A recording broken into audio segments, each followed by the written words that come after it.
आंखों वाला इशू, और उसमें फिर उसको एक प्रोपोगेंडा किया गया। हम लोग ना गवर्नमेंट इसको पोलिटिसाइज नहीं करना चाहते। अगर कुछ सियासी इंतकाम करना होता, कुछ चीज़ें करनी होती, तो सबसे पहले तो आप जेल में किसी को टाइट करते हैं। उस इलाज के मामले में चाहे कोई भी कैदी हो, जो आइन और कानून के तहत उसको सहूलत अवेलेबल है वो हम अवेलेबल करेंगे। 1 हफ्ता नहीं, 2 हफ्ते भी हो सकते हैं हॉस्पिटल एडमिट करना पड़ जाए। अगर डॉक्टर रिकमेंड करेंगे तो हम 100% करेंगे। जो अलीमा खान साहिबा हैं, उन्होंने अपनी पार्टी के लोगों को कहा कि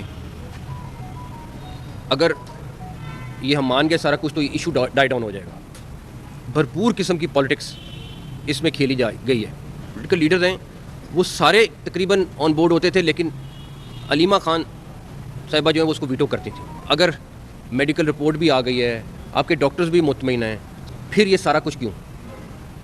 फिर ये सारा रोड ब्लॉक्स, ब्रिजेस को ब्लॉक करना, लोगों को तंग करना, वो क्यों?